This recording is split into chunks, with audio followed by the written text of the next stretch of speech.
Hello, everyone, and welcome once again to the Temple Institute Parsha class. My name is Gedalia Meyer, and I'm podcasting from Malu Dumim in Israel. Human beliefs are strange creatures. We have them more or less throughout our lives. We all accept them as part of the mental landscape in which we view the world. In a sense, beliefs could be called the shape of the mind.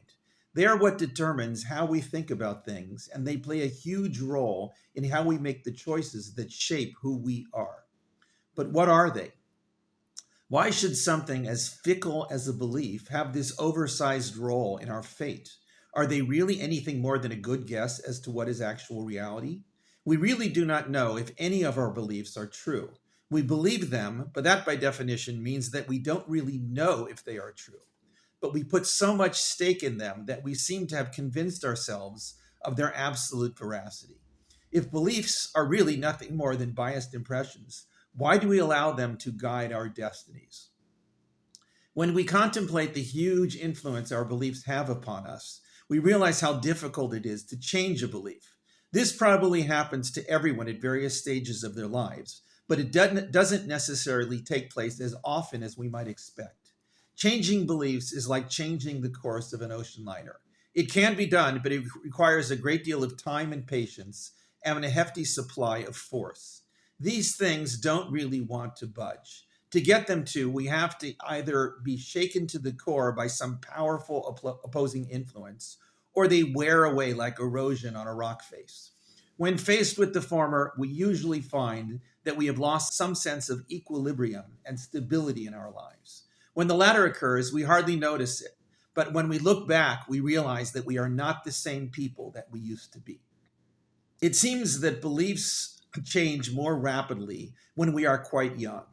At the early ages, we are not so fixed in our beliefs, and whatever beliefs we may have are much more subject to radical change. Little kids believe in monsters and the tooth fairy and all kinds of other things. When they get a little older, they understand that these were just childish beliefs. It usually doesn't cause any great trauma or require much internal reflection. But as we get older, our beliefs are much more firmly rooted in what we take to be thought out reality. And getting rid of such beliefs tends to be considerably more difficult. When it comes to a belief from childhood that we took with us through a good deal of later life, things are even more ossified.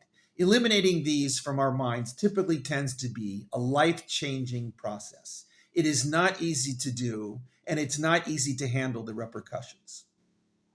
The reasons for this are clear.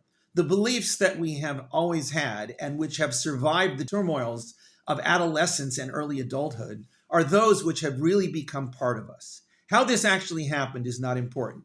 What is important is that these beliefs have really shaped our minds in a destiny-determining manner. With them, we are only open to certain ideas and possibilities. They restrict us to specific social environments, and they close off many pathways for the future. When we are confronted with the possibility of having to drop one of those cherished beliefs, we are shaken to the core. Some people run away from such confrontations. Others seek them out and thrive on the unknown they bring. Most simply let the cards fall however they will. A foundational book like the Bible is loaded with beliefs. It states them as categorical truths and expects its readers to buy into them wholeheartedly.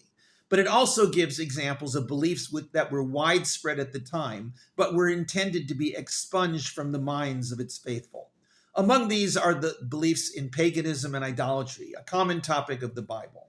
There are others concerning what was taken to be the depraved morality of the time, or certain ethical traits that are somewhat universal, but which the Bible takes to be fundamentally wrong. Among these are things like willingness to do evil, or selfish behavior, or the denial of the reality of God. The Bible has its own beliefs it attempts to instill, and its anti-beliefs that it strives to expunge. This week's Parsha is called Va'era. That word means I appeared, an introductory word to God telling Moshe about appearing to Abraham, Isaac, and Jacob as El Shaddai. This dramatic introduction is immediately followed by the baffling statement that the name Hashem was never made known to them. From there, the monologue goes straight into the basic outline of the Exodus.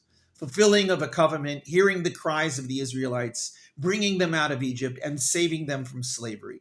It continues with the promise to redeem them through the plagues, to take them as a people, and to be a God to them. It concludes with the promise to bring them to the land that was sworn to their ancestors and giving it to them as an eternal possession. The reaction of the Israelites to hearing all of this was rather disconcerting. The Torah states that they did not listen to any of this because they were too fed up with everything going on in their lives and too strained by the hard work they had to do. Moshe then told Hashem that the plan would never succeed. If the Israelites couldn't believe any of this, how could he expect Pharaoh to listen? Next, there is a rather long digression into the lineage of Moshe and Aaron, which is followed by the first stages of the plagues. This parsha, more than any other, is the parsha of the plagues. No less than 7 of the 10 plagues take place in this parsha. They include the plagues of blood, frogs, lice, wild beasts, disease, boils, and hail. These 7 plagues take up the bulk of the parsha, which each requiring at least a paragraph and some requiring a few. Before any of the plagues are told to him, Moshe tells Hashem his personal reservation about his role in things. He claims that he lacks the ability to speak properly and will never be able to convince Pharaoh. Hashem tells Moshe that he will have great power over Pharaoh and that Aaron would do most of the talking for him. But then Hashem reiterates to Moshe that all the way through the plagues, Pharaoh's heart will be hardened and he will steadfastly refuse to free the Israelites. How this was supposed to instill confidence in Moshe is unclear, but the effect of it all was to ultimately change the solidified beliefs of the Egyptians about the divine power of Hashem. This was the reason the plagues were dragged out as long as they were. It was not a form of torture, but a very physical and difficult process of dropping cherished beliefs. This message is repeated at various times throughout the incidents of the 10 plagues. Moshe is told this repeatedly, and he's also occasionally instructed to tell this straight to Pharaoh. This hidden agenda was not meant to be limited to Pharaoh and the Egyptians. This was to be a universal message of the Exodus and the Bible, that people should understand and believe in the ultimate power of Hashem. Before the plagues begin, there is a short section which doesn't quite fit in with what happened before or with any of the plagues. In this section, Moshe is told that he must demonstrate some sort of apparently miraculous sign to Pharaoh. He is told to take Aaron along with his staff and cast it before Pharaoh, at which point it would turn into a snake. Moshe and Aaron do precisely this, and the staff becomes a snake right in front of everyone. But Pharaoh is not the least bit impressed by this. He tells his own magicians to duplicate the feat, and they somehow do this with their own magical arts. But then the Torah states, the staff of Aaron swallowed their staffs.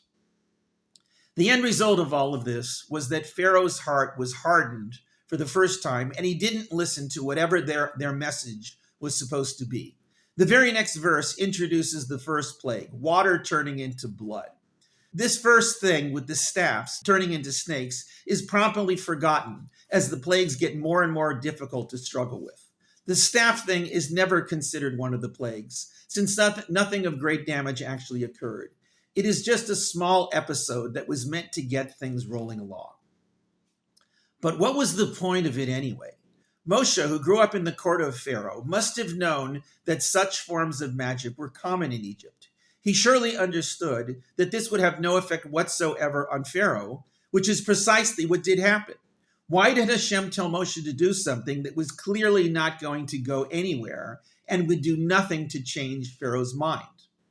The truth is, this little incident seems more like a demonstration of sleight of hand than some true divine miracle. The Egyptian magicians somehow pulled off the same thing right on the spot. While it is true that Aaron's staff did swallow theirs, this obviously had little effect on dispelling the notion that this was nothing more than a biblical version of a parlor trick.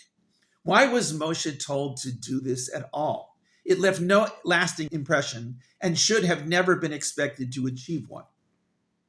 Perhaps there is a surprising answer to this question. Perhaps this parlor trick was meant to do the opposite of what we might expect. Rather than softening Pharaoh and getting him ready to accept the divine power of Hashem, It was meant to harden him in his beliefs. He saw firsthand that Moshe and Aaron were only capable of doing what his own magicians could pull off in the blink of an eye. This was a way of hardening Pharaoh's heart in advance. It cemented within him the idea that whatever was coming down the road to challenge him would be nothing more than run-of-the-mill Egyptian magic. Rather than changing Pharaoh's beliefs, this fortified them.